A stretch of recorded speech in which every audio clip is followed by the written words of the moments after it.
Bonjour à tous, je suis ravie de vous retrouver pour une nouvelle vidéo qui est là pour vous présenter ma méthode pour éviter les achats compulsifs. On a tous des moments où on a envie de craquer et j'ai trouvé une méthode qui marche très bien, en tout cas pour moi. Donc vous pouvez peut-être l'essayer, peut-être que ça pourra vous aider également. Dans tous les cas, je vais vous la partager. Cette méthode, elle est très simple, c'est convertir l'argent que vous allez peut-être dépenser pour un achat en temps passé à travailler pour gagner cet argent. Imaginons uniquement à titre d'exemple que vous gagnez 10 euros par heure. Vous voulez acheter un produit qui coûte 100 euros. Pour payer cet objet, vous allez devoir travailler 100 divisé par 10, 10 heures. Et si vous travaillez en moyenne 35 heures par semaine, ça veut dire que vous faites environ 7 heures par jour. Dites-vous que pour acheter cet objet à 100 euros, il vous faudra travailler quasiment un jour et demi. C'est-à-dire que un tiers à peu près de la semaine est consacré à cet objet. Tout de suite, ça remet les choses en perspective. Est-ce que j'ai vraiment envie de travailler une journée et demie uniquement pour m'acheter cet objet spécifique? Alors si c'est vraiment un besoin, bien évidemment, vous allez vous dire clairement, ça vaut le coup, je vais travailler une journée et demie pour ça. Mais si c'est une envie comme ça, passagère, un vêtement superflu, un accessoire, tout de suite, ça va vous permettre de mettre du recul entre ce que vous voulez acheter, votre envie, et le temps que vous allez devoir consacrer juste pour pouvoir accéder à cette envie. Je vous l'ai déjà répété plusieurs fois, mais vos ressources les plus précieuses, ce ne sont pas votre argent, votre patrimoine, ce sont votre temps et votre attention.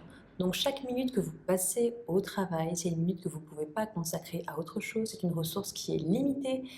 Et si on se rend compte que finalement notre temps est bien plus important que notre argent, c'est une méthode qui est extrêmement efficace pour éviter d'acheter des choses qui sont complètement inutiles et qu'on risque de regretter plus tard.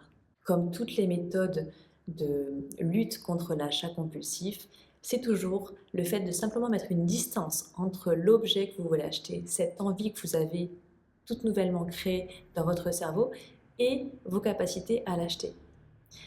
Parce que souvent l'argent, voilà, c'est un peu abstrait. On a une carte bancaire, on voit juste des chiffres sur un écran, mais c'est assez rare finalement qu'on paye tout en espèces, qu'on voit vraiment les billets et les pièces défiler sous nos mains.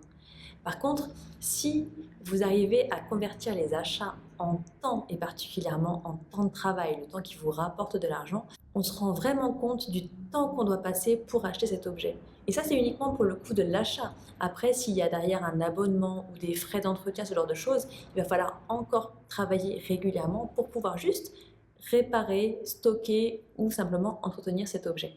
Cette technique marche particulièrement bien si vous avez un travail qui ne vous plaît pas ou qui est peu payé, parce que bien évidemment, passer une journée ou deux au travail pour succomber à une envie, si le travail est particulièrement détestable, ça met encore plus de recul, encore plus de distance avec l'objet à acheter. On va prendre des exemples supplémentaires pour vraiment illustrer mon propos. Imaginons que vous voulez acheter un nouvel ordinateur.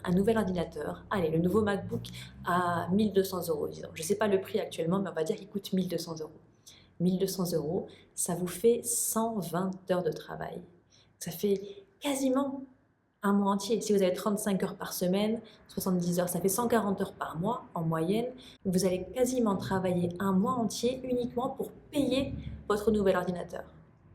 Alors en sachant toujours que si vous prenez ce mois entier consacré à cet objet, vous ne prenez pas en compte vos charges, le loyer, vos dépenses d'énergie, etc., etc. Donc ce mois entièrement consacré à cet ordinateur, sans tenir compte de tous vos frais fixes que vous devez obligatoirement payer. Donc imaginons que vous consacrez à peu près 40% de vos revenus à toutes vos dépenses, type loyer, énergie, les dépenses vraiment les essentielles.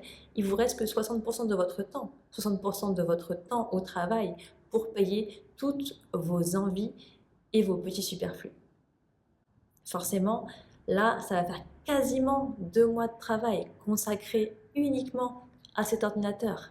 Est-ce que ça vaut vraiment le coup? Encore une fois, pas de jugement. Peut-être que oui, si c'est un outil de travail, si pour vous c'est vraiment important d'avoir un nouvel ordinateur, clairement, on n'est pas là pour juger. On est juste là pour mettre une distance avec ces achats. Est-ce que je suis prêt à passer autant de temps uniquement pour pouvoir me payer cette chose? Et ça peut aller encore plus loin. Si vous comptez acheter une voiture à 10, 15, 20 000 euros, que vous convertissez en temps de travail, ça peut correspondre à 1 ou 2 ans de travail à temps plein uniquement pour vous la payer. Donc souvent, on achète à crédit, du coup on ne se rend pas compte. Mais si vous prenez en compte le coût du crédit plus le coût d'achat de la voiture et que vous rapportez sur le temps de travail, peut-être que vous ferez des choix un peu différents pour votre voiture. Là, vous vous rendrez compte que c'est peut-être pas la peine d'avoir un modèle qui est au-delà de vos besoins.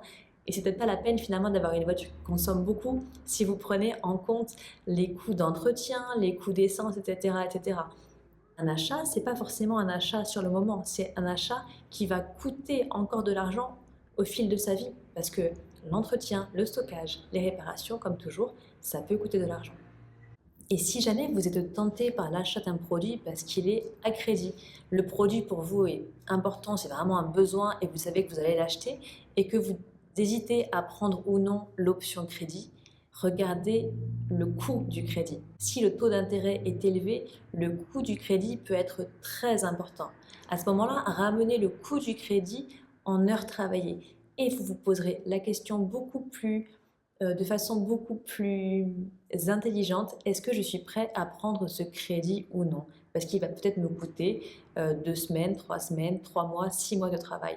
Bien évidemment, les objets que vous ne pouvez vous payer qu'à crédit du type la voiture ou la maison, la question peut-être ne se posera même pas. Mais prenez toujours en considération que le crédit, c'est pas un cadeau qu'on vous fait. Vous allez le payer et cet argent que vous allez verser à l'organisme qui vous fait le crédit, ça correspondra toujours à des heures de travail supplémentaires. D'où l'intérêt, bien évidemment, de payer comptant dès qu'on le peut. Et voilà pour moi aujourd'hui. J'espère que cette vidéo assez courte vous aura aidé à trouver une nouvelle technique pour, encore une fois, prendre du recul avec vos dépenses, vos envies, vos achats et surtout essayer de limiter les achats compulsifs. Je vous souhaite de passer une excellente journée et à la semaine prochaine.